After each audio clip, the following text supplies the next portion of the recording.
Olá, seja bem-vindo. Veja nesta edição. MPT lança campanha contra a xenofobia. Jovens integram caravana da participação e percorrem cerca de 8.000 quilômetros realizando ações de combate ao trabalho infantil. Cai número de ações trabalhistas após reforma nas leis do trabalho. Cresce número de mulheres atuantes no setor da agricultura brasileira. Tudo isso e muito mais, agora. O Trabalho Legal é o programa do Ministério Público do Trabalho, em parceria com a Associação Nacional dos Procuradores do Trabalho. Preocupado com a situação dos venezuelanos que chegam em grande número a Roraima, o MPT, em parceria com a Universidade Federal do Estado, realizaram campanha contra a xenofobia. O objetivo é conscientizar a população sobre o respeito aos direitos de cada um. Sou Jaqueline, paulista e sou militar em Roraima.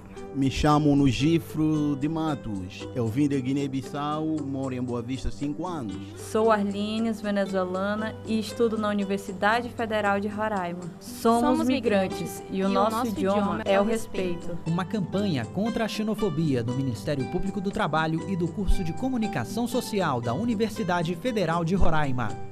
Esse é um dos áudios da campanha. A procuradora do Trabalho, Priscila Moreto de Paula, foi a idealizadora e reforça a importância do respeito ao direito de todos. A importância dessa campanha ela vem com esse propósito de conscientizar e também sensibilizar as pessoas de que, afinal, somos todos migrantes, somos todos humanos, independentemente da nacionalidade, de qualquer discriminação em razão da origem, nós todos somos iguais e merecemos igualdade de direitos e respeito por parte de todos, inclusive do poder público. Desde o início do ano passado, a migração de venezuelanos para Roraima vem se intensificando. A Prefeitura de Boa Vista estima que cerca de 40.000 venezuelanos já tenham entrado na cidade, o que representa mais de 10% dos cerca de 330.000 habitantes da capital. Isso tem gerado reações hostis da população local, o que é chamado de xenofobia.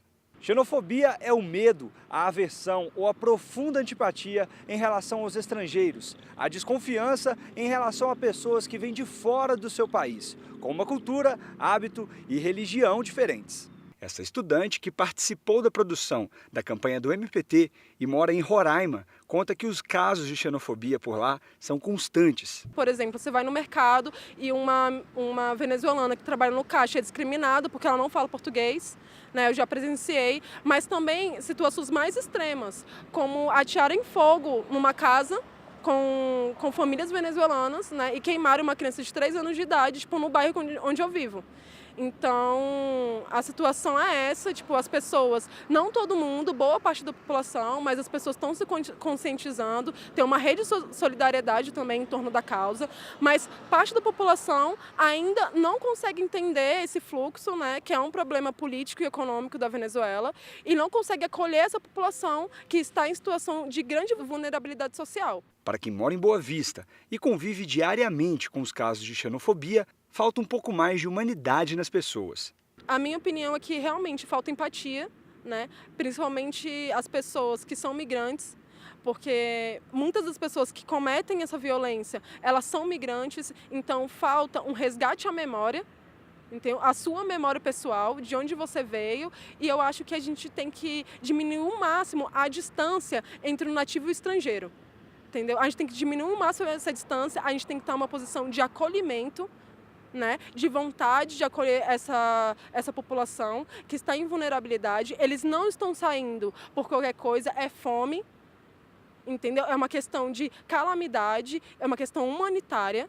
As pessoas, os cidadãos, né, comum, têm que respeitar, ter a consciência dessa igualdade de direitos e respeitar os trabalhadores migrantes, respeitar a pessoa humana migrante, venezuelana ou brasileira, em igualdade de direitos.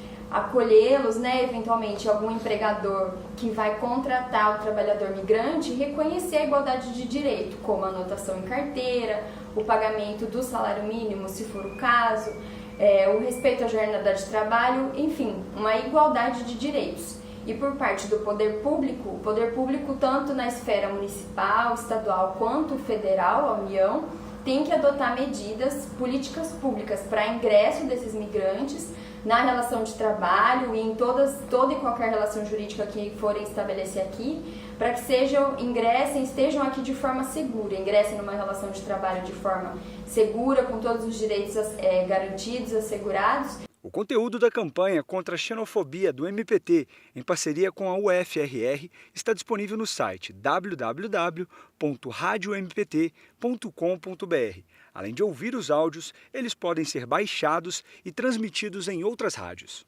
8.000 quilômetros no combate ao trabalho infantil. O caminho foi percorrido por 3 jovens, 2 cearenses e 1 pernambucano. Eles levaram a mensagem a estudantes da rede pública em todo o Nordeste e no estado do Pará.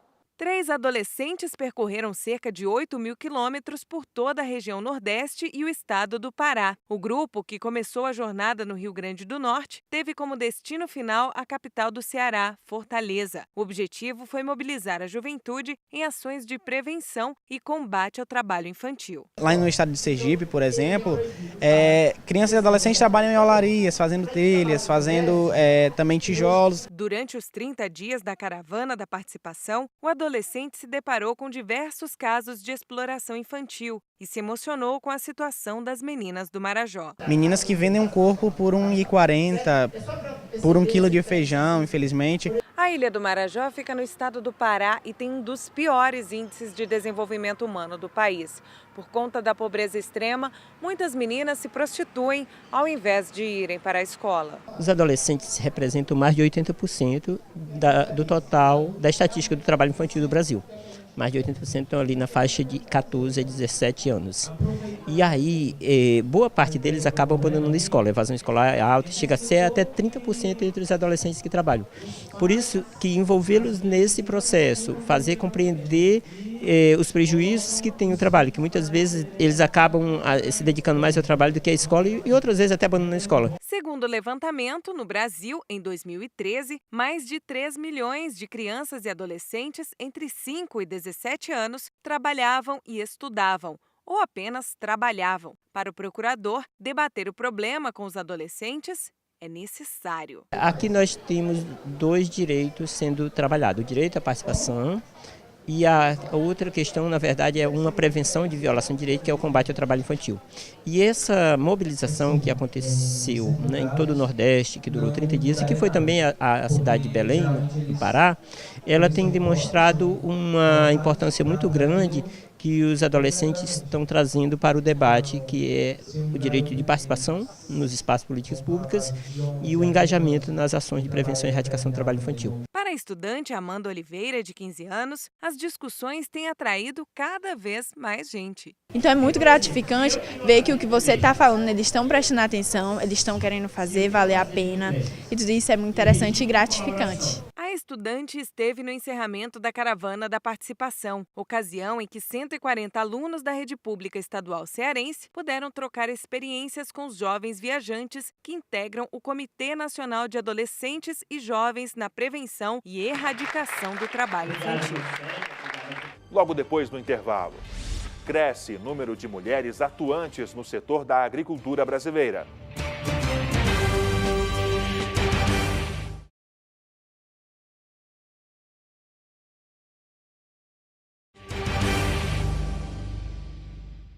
A cada ano, aumenta o número de mulheres no setor da agricultura. Segundo a Organização Internacional do Trabalho, 43% da mão de obra agrícola no Brasil é feminina. E não para por aí. 10% das propriedades agrícolas do país são de responsabilidade das mulheres. Maria, Maria, o som é a cor, é o suor, é a dose mais forte, lenta. 3 Marias, que têm em comum, além do nome, histórias de luta e vitórias no trabalho no campo, o que é motivo de destaque neste mês de março dedicado às mulheres. Tenho 2 filhos, 2 netos, mas o que motivou mais foi gostar mesmo de de mexer com planta, de coisa, né? Porque eu era muito sedentária, vivia só dentro de casa e vivia estressada. Eu fazia biologia em Pernambuco, era recepcionista de um hospital, o marido veio para cá, já tinha família aqui. E eu vim para aqui no sonho de terminar biologia na UNB.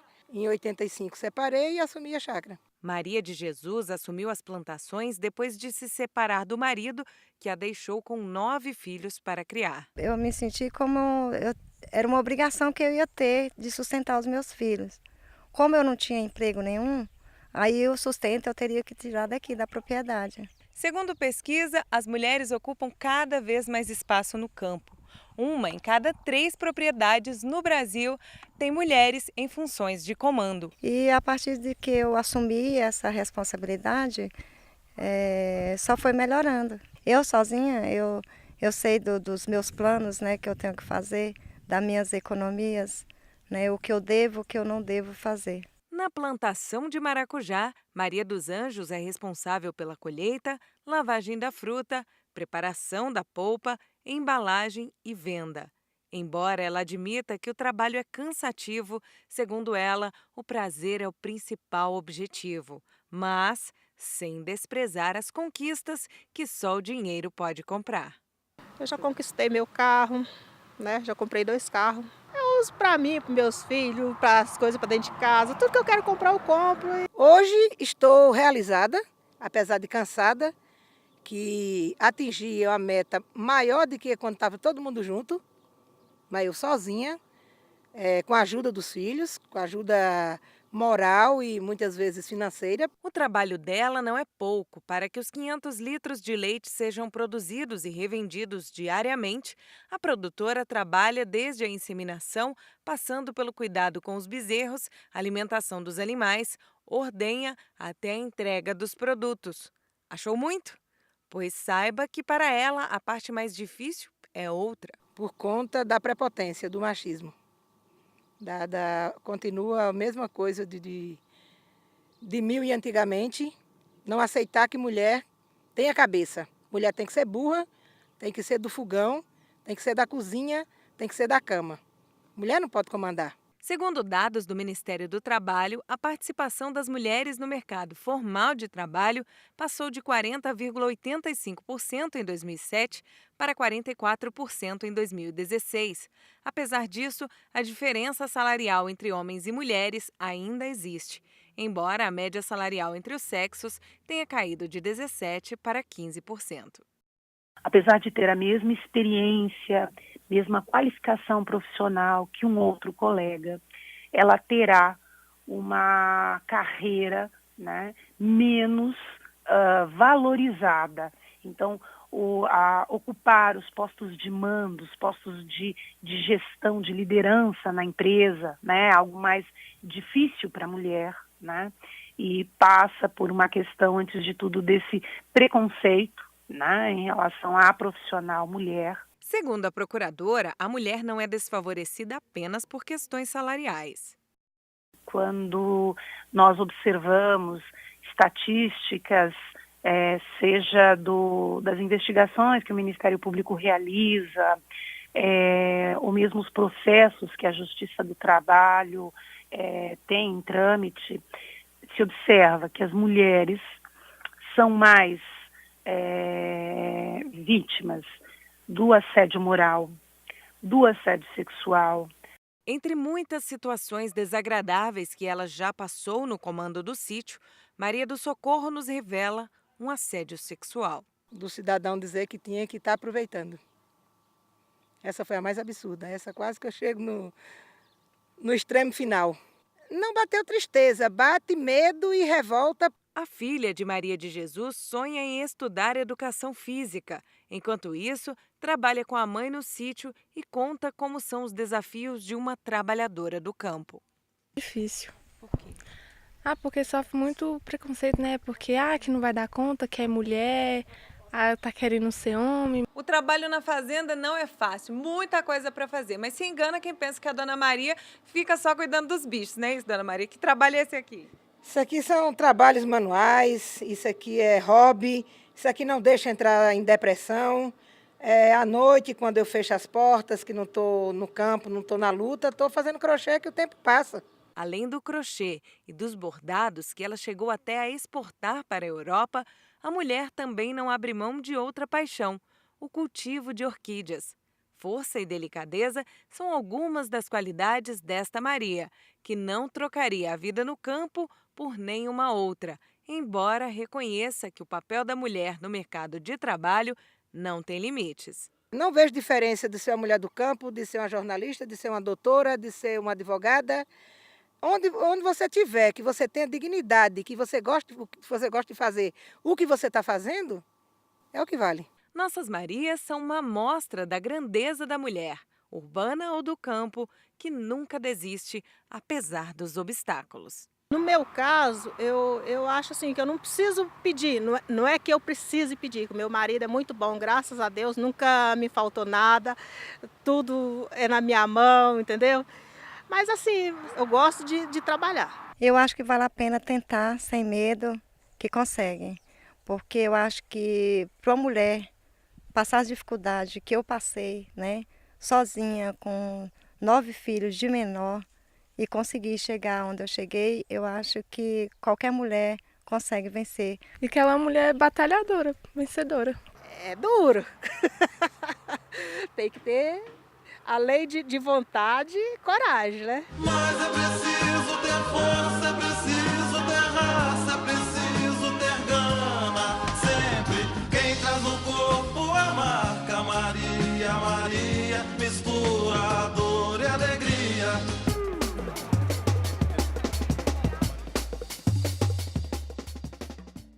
Qual é a renda mensal mínima do trabalhador que agora pode negociar seu salário individualmente com a empresa? A regra até a reforma trabalhista é que qualquer negociação deveria ser feita sempre intermediada pelo sindicato. Com a reforma trabalhista, é possível que agora os trabalhadores que ganhem a partir do dobro do limite da Previdência, eles podem negociar diretamente com a empresa, independentemente da atuação do sindicato.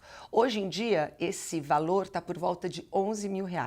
Então, a partir do momento que um trabalhador ganhe R$11 mil por mês, aproximadamente, ele pode negociar algumas condições de trabalho diretamente com o seu empregador, independentemente da atuação do sindicato. O que pode ser negociado por esses trabalhadores diretamente com a empresa? O Ministério Público do Trabalho entende que a negociação que esses trabalhadores podem fazer diretamente, ela pode abranger condições de trabalho que não estejam, de direitos que não estejam previstos na Constituição Federal. O que esse trabalhador ele pode negociar são condições de trabalho que abranjam direitos que não estejam previstos constitucionalmente e que não atinjam os seus direitos à personalidade, como o direito à intimidade e à vida privada. E ele não pode também negociar uma diminuição de salário se ele ganha R$11 mil, porque aí ele vai fugir, ele vai sair do teto que o próprio legislador estipulou que seria possível para a negociação.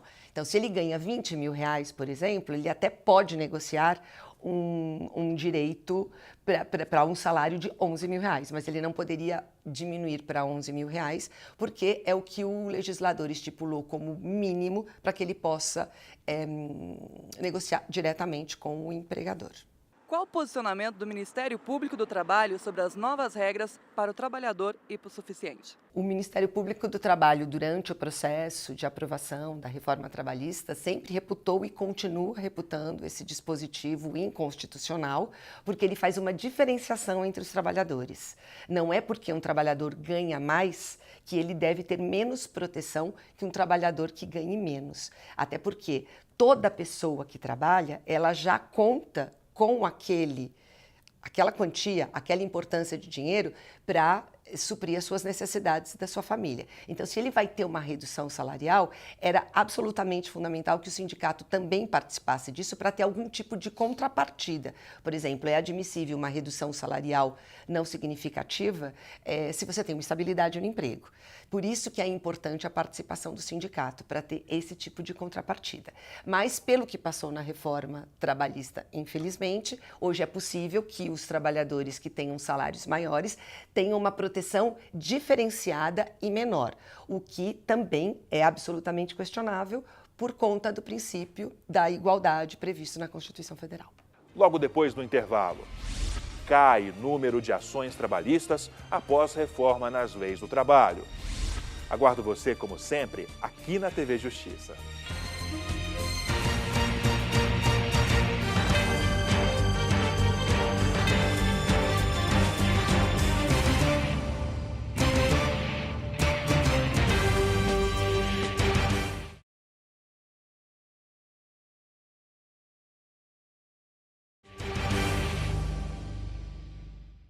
A reforma nas leis trabalhistas trouxe diversas mudanças na vida do trabalhador, tanto para os contratados quanto para os que já foram desligados do emprego. Um fato que chama a atenção: a queda no número de ações trabalhistas de dezembro para cá. De acordo com o TST, a redução ultrapassou 50%. Diego está esperando o momento certo para acionar a justiça. O contabilista trabalhou 13 anos em um escritório e foi dispensado em setembro do ano passado. Com as mudanças da CLT, ele teve medo de entrar com uma ação e acabar perdendo. O que me fez desistir da ação trabalhista foi justamente a reforma trabalhista, que entrou em vigor a partir do dia 11 de novembro. Alguns casos divergentes, e aí no qual eu pensei um pouco mais para definir se é viável ou não. Eu vi algumas notícias, a partir do momento que teve a reforma, alguns pontos principais da legislação eles passaram a ser em desfavor do funcionário, de quem entra com a ação, e aí eu me resguardei, até porque o custo normalmente ele pode ser um pouco elevado, e mesmo eu tendo provas em si, não seria viável, pelo menos no momento ainda não foi viável. Diego chegou a procurar advogados para saber se valeria a pena arriscar, tanto antes da demissão como depois que saiu da empresa. Para ele, a reforma trabalhista não deixou pontos claros, como essa questão das ações. Eu acompanho normalmente com relação às mudanças que eles estão querendo impor na reforma trabalhista, mas por enquanto nada definido. Então, como eu tenho um período de, vamos dizer, até 2 anos para poder recorrer e tudo, aí eu prefiro aguardar um pouco mais até definir de fato o que pode acontecer. Paulo Juarez, procurador regional do trabalho, diz que a reforma trabalhista traz riscos ao trabalhador que pretende entrar com uma ação, e isso cria uma série de dificuldades para o empregado. Na verdade, se criou uma situação de entraves que começam já antes do ajuizamento da ação, com a possibilidade de que o empregador obtenha a quitação anual do contrato de trabalho, por exemplo, junto ao sindicato da categoria, levando o trabalhador a praticar esse ato, com a criação da possibilidade de um acordo extrajudicial, sem que se exija para esse acordo extrajudicial que tenha sido feito o pagamento das verbas rescisórias antes. Assim como o Diego, são milhares os trabalhadores pelo país que aguardam o melhor momento para uma ação ou até acabam desistindo. E isso é comprovado através de dados do Tribunal Superior do Trabalho. O número mensal de ações na primeira instância costumava ser de 200 mil, mas só em dezembro, o primeiro mês completo da nova legislação trabalhista, caiu para 84 mil, de acordo com o TST. Isso representa mais de 50% de redução.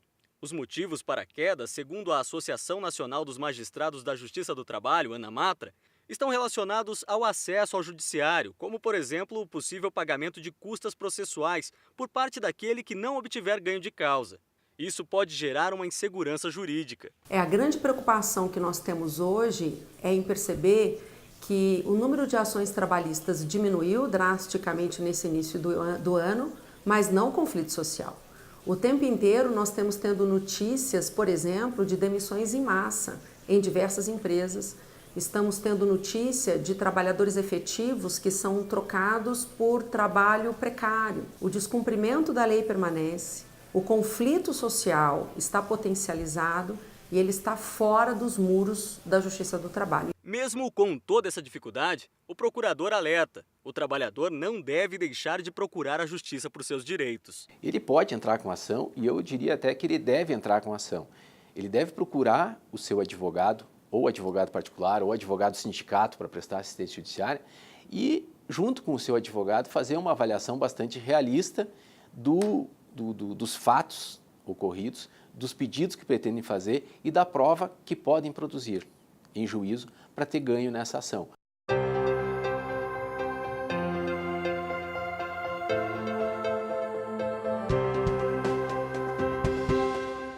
A apresentar as transformações importantes no mundo do trabalho e a evolução e modificação da jurisprudência na defesa do meio ambiente onde os trabalhadores estão inseridos. Essa é a proposta do livro Meio Ambiente do Trabalho Aplicado, escrito por 2 procuradores. Então, o Felipe Jardim era o coordenador nacional da CODEMAT na época, eu era o vice-coordenador, e nós organizamos esse livro, relatando um pouco sobre o passado, presente e futuro da CODEMAT na época, e também colocando os nossos gerentes de projetos na época, que era a construção civil, amianto, o corte de cana, relatando a experiência dos projetos. O livro foi lançado em comemoração aos 10 anos da Coordenadoria Nacional de Defesa no Meio Ambiente do Trabalho, a CODEMAT. Então, a ideia nasceu a partir o aniversário de 10 anos da CODEMAT, né? Então, nós estávamos chegando nos 10 anos da coordenadoria e aí tivemos a ideia de reunir alguns profissionais da área, como juízes, procuradores, advogados, para condensar temas tão importantes ligados à matéria. O livro aborda de forma técnica questões sobre meio ambiente de trabalho a partir das experiências adquiridas no MPT. Então tem uma questão técnico-jurídica bem forte, né? Isso aí da mão de colegas ou alguns professores.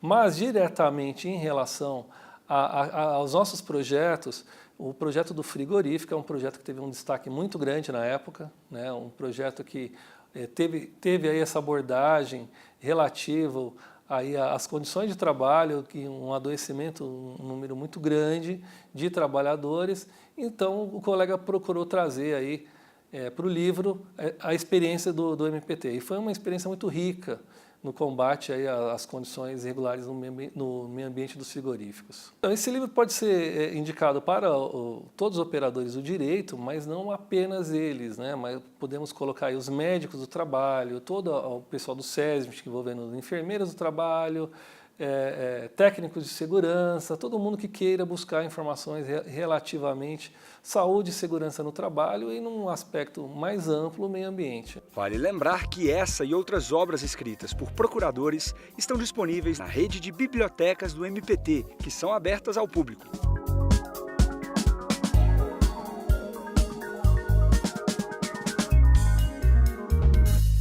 Esta edição vai ficando por aqui, mas lembro que sugestões de reportagens são muito bem-vindas e podem ser enviadas para trabalholegal.pautas@gmail.com.